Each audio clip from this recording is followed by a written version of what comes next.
안녕하세요. 그루터기 우리 성경 공부 모임 동역자 여러분, 잘 지내고 계시는지요? 간밤에 다들 괜찮으셨나요? 아유, 저희 집은 식겁을 했습니다. 비 오면서 번개 치면서 전기가 나가는 바람에 제가 저녁에 잠깐 그 알바를 하고 있는데 거기서 급히 와가지고 제너레이터 돌리고 혹시 지하실에 물 찰까봐 좀 난리 야단법석을 좀 떨었네요. 그래도 다행히 그래도 뭐 한 6시간 만에 전기가 들어온 것 같아요. 예, 아무튼 여러분들 잘 지내고 계시리라 믿습니다. 오늘은 지난 시간에 이어서 성전 건축의 오류 두 번째 시간을 한번 가져보도록 하겠습니다. 말씀은 여호와께서 말씀하시되 너희의 무수한 재물이 내게 무엇이 유익하뇨? 나는 숫양의 번제와 살찐 짐승의 기름에 배불렀고 나는 수송아지나 어린 양이나 숫 염소의 피를 기뻐하지 아니하노라. 너희가 내 앞에 보이러 오니 이것을 누가 너희에게 요구하였느냐? 내 마당만 밟을 뿐이니라. 이사야 1장 11절에서 12절 말씀입니다. 자, 우리가 지난 시간에 이제 하나님께서 나단 선지자를 통하여서 내가 언제 백향목으로 내 성전을 지어 달라고 한 적이 있느냐라고 이제 직접적으로 얘기를 하는 장면을 우리가 보았습니다. 그럼에도 불구하고 다윗은 바득바득 성전을 지으려고 하죠.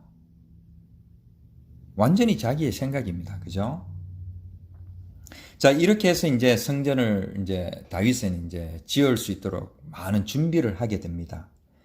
그리고 이제 그것을 받아서 이어서 솔로몬이 이제 실제로 성전을 건축하게 되죠. 그래서 우리는 그것을 솔로몬 성전이라고 부르고 있습니다. 그런데 먼저 이제 이 성전 건축을 하는 과정에서도 그것 자체에 어떤 오류들을 우리는 볼 수가 있습니다. 첫 번째로 이제 다윗이 이제 성전을 짓지 못하는 이유가 이제 피를 많이 흘렸기 때문이라고 이제 말하고 있죠. 전쟁을 통해서 많은 피를 흘렸기 때문에 그 더러운 손으로 이제 성전을 짓지 못하는 것처럼 우리는 말씀을 통해서 알고 있습니다. 역대상 22장 8절에 보면은 여호와의 말씀이 내게 임하여 이르시되 너는 피를 심히 많이 흘렸고 크게 전쟁하였느니라. 네가 내 앞에서 땅에 피를 많이 흘렸은즉 내 이름을 위하여 성전을 건축하지 못하리라. 그러니까 여호와의 말씀이 내게 임하여 이르시되, 그러니까 다윗이 하나님이 자기에게 그렇게 말씀했다라는 것입니다. 그런데 하나님은 원래 어떻게 말씀을 하셨습니까? 성전을 짓지 말라라고 얘기했죠.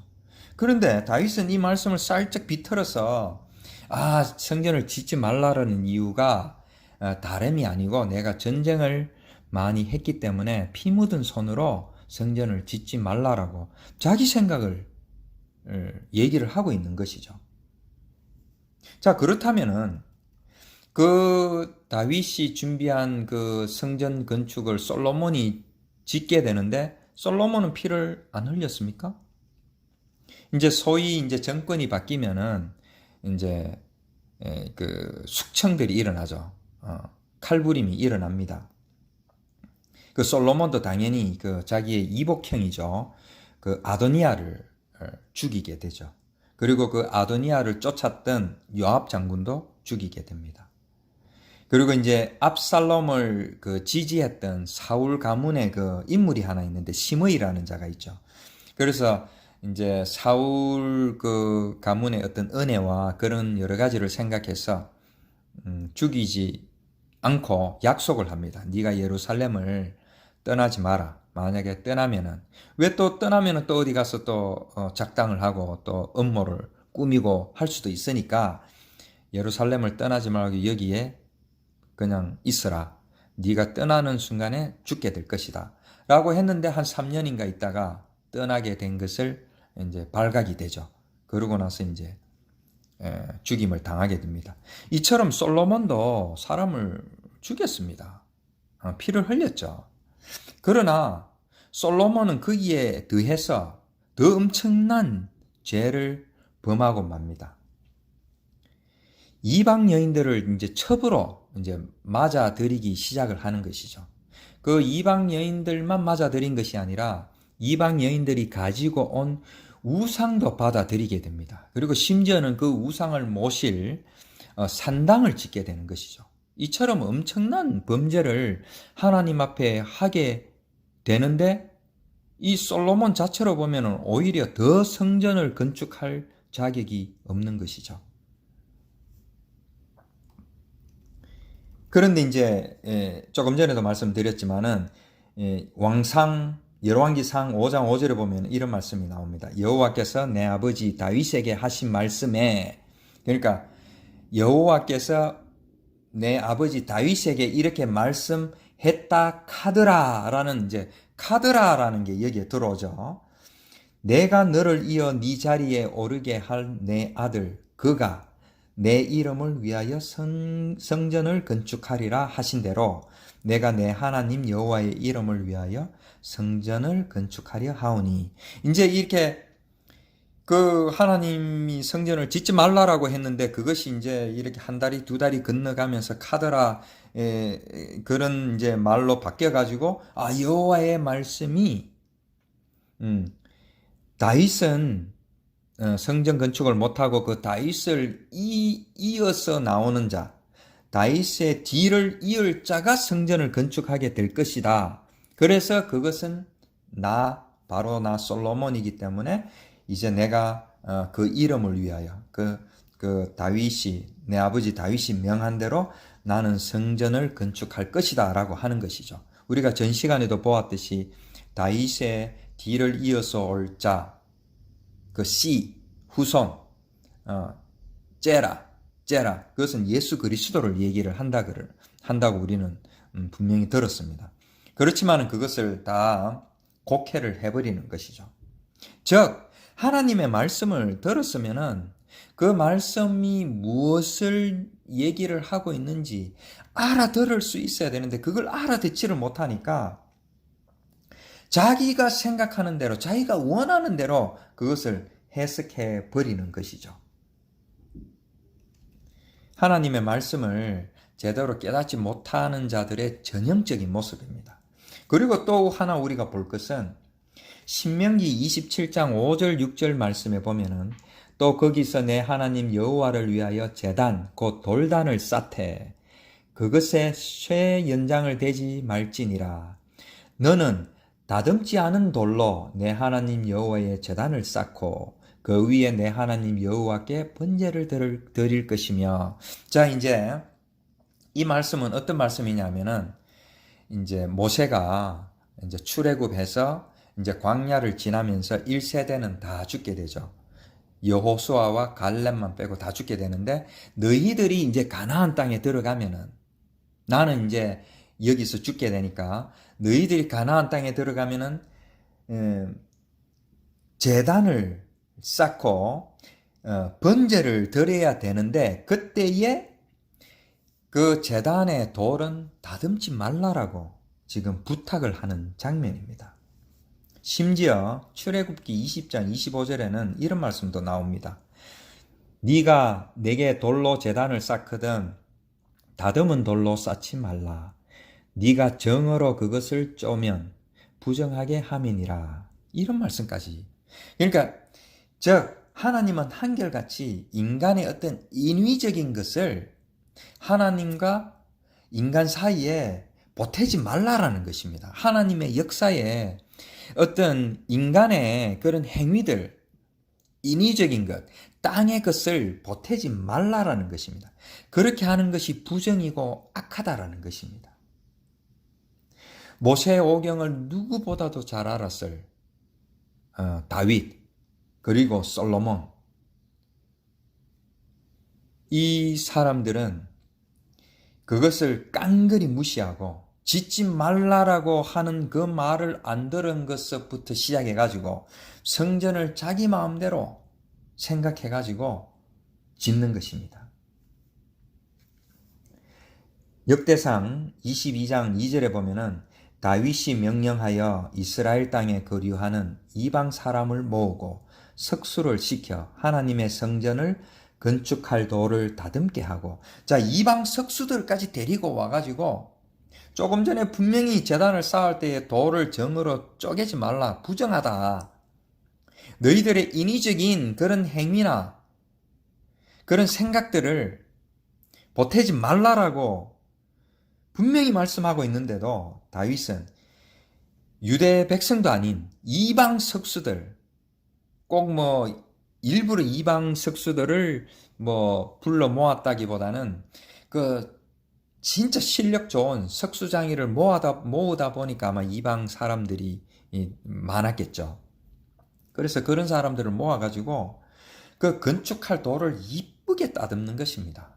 왜냐하면은 하나님이 거할 성전은 화려하고 거룩하고 또 영광스러운 그런 모습이 되어야 되기 때문에 이 돌 하나라도 정성을 다해서 다듬고 이쁘게 만들어야 된다라는 것입니다. 그래야지 그 성전이 빛나고 하나님의 영광이 빛날 것이라는 것이죠. 완전히 누구의 생각입니까? 인간들의 생각 아닙니까? 다윗과 솔로몬의 생각이 아닙니까? 그리고 마지막으로 또 우리가 하나 볼 것은 역대상 22장 4절에 보면은 또 백향목을 무수히 준비하였으니 이는 시돈 사람과 두로 사람이 백향목을 다윗에게로 많이 수운하여 왔음이라. 두로와 시돈은 지중해 변에 있는 도시입니다. 가장 그 당시에 번창한 도시들이죠. 거기에는 문명이 너무나 발달해가지고 그곳에서 그 유명한 바알과 아세라의 우상이 탄생하게 됩니다. 인간들에 의해서. 자, 물론 이 이스라엘 백성들이 거주하는 이 가나안 땅은 척박한 곳입니다. 가시나무밖에 없죠. 가시덤불 같은 거, 아주 조그마한 나무들, 건축할 제목이라고는 조금 더 찾아볼 수 없는 그런 척박한 땅입니다. 그렇기 때문에 그 지중해변에 그 두로와 시돈의 그 백향목을 수입해오는 것은, 또 가지고 오는 것은 당연한 것입니다. 그런데 그것이 전적으로 인간의 생각이라는 것입니다. 하나님께서 그런 것들을 원하지 않는다라는 것을 인간들은 도무지 들을 생각을 안 하는 것이죠. 자기 생각에 하나님께서는 이렇게 화려하고 이렇게 아름답고 거룩한 이 영광스러운 성전에 건축해야 된다고 자기의 욕심으로 계속 그것을 밀어붙이는 것이죠.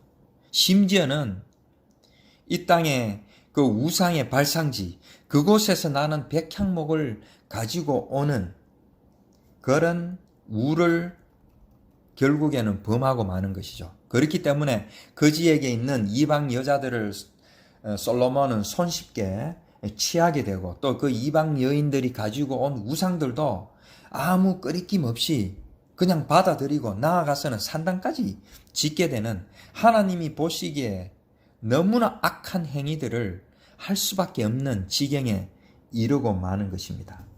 그래서 오늘 말씀을, 본문 말씀 처음에 읽었던 그 말씀대로 하지 않습니까? 여호와께서 말씀하시되 너희의 무수한 재물이 내게 무엇이 유익하뇨? 나는 숫양의 그 번제와 살찐 짐승의 기름에 배불렀고 숫송아지나 어린 양이나 숫염소의 피를 나는 기뻐하지 않는다.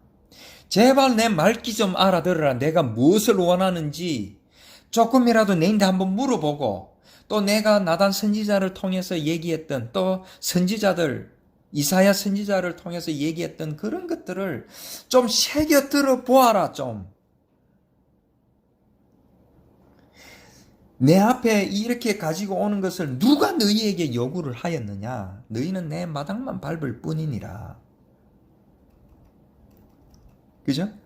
오늘 이 세 가지 제가 이 처음에 짓게 되는 그 경위도 이미 틀렸거니와 짓는 과정에서도 이렇게 모순 덩어리인 솔로몬 성전이 이제 건축되게 됩니다.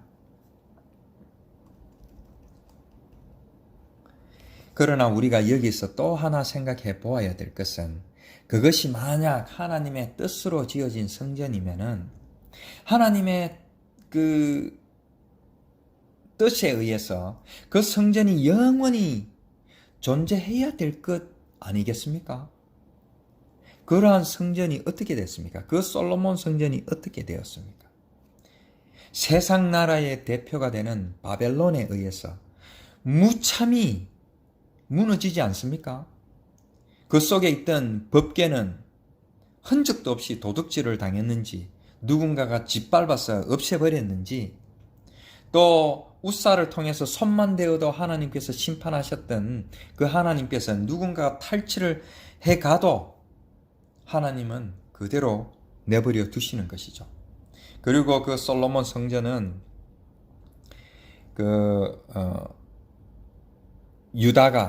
남유다가 망하고 나서 완전히 불타 없어져 버리는 것입니다.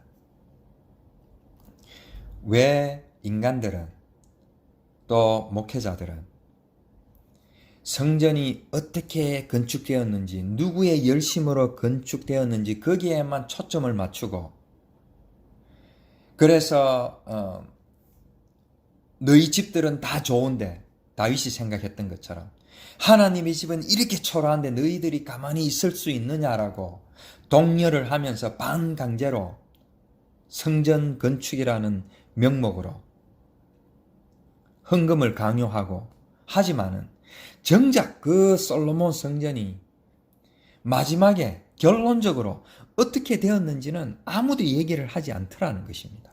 설사 얘기를 하더라도 그냥 역사적인 배경으로 슬쩍 지나가더라는 것입니다. 정말 하나님이 원하셨던 성전이면은 왜 그렇게 불타 없어지도록, 왜 법궤가 탈취되도록 그렇게 내버려 두었을까요? 저는 하나님께서 그것을 보여주시면서 이 땅에 세워지는 모든 성전들은 다 가짜라는 것을 일부러 보여주기 위해서 그렇게 성전을 건축하도록 내버려 두었다라고, 암묵적으로 허락을 했다라고 저는 생각을 합니다. 왜냐하면은 그러한 것들은 다 가짜라는 것이죠.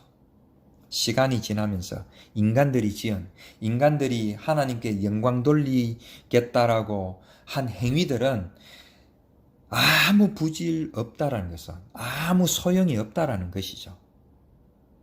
왜냐하면은 하나님의 역사는 하나님의 열심으로 이어져 가기 때문입니다.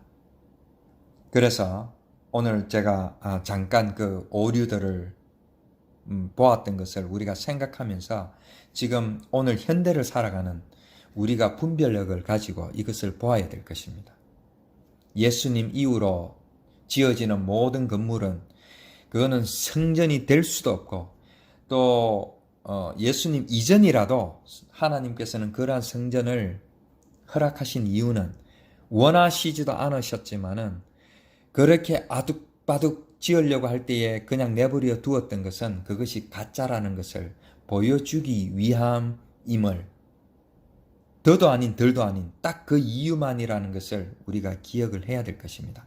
하물며 예수님 이후에 예수님이 성전이 되셔서 그곳에서 우리가 하나님과 만나고 하나님께 제단을 쌓고 번제단을 쌓을 수 있는 것을 우리가 기억을 하면서 조금이라도 이 땅의 건물이 하나님의 전이 될 수 없고, 그것은 단순히 그냥 우리가 모여서 교제를 하고 말씀을 나누고 하는 그 장소에 지나지 않는다라는 것을 우리는 명심을 해야 될 것입니다. 그리고 이제 앞으로 스룹바벨, 그리고 헤롯 성전, 그리고 중세 시대의 그 삐까번쩍한 그 아직도 유럽 국가들에 많이 남아있는 그런 웅장한 그런 천주교들, 성당들, 또 교회들이 어떻게 되는지 우리가 계속 보는 시간들을 가지도록 하겠습니다.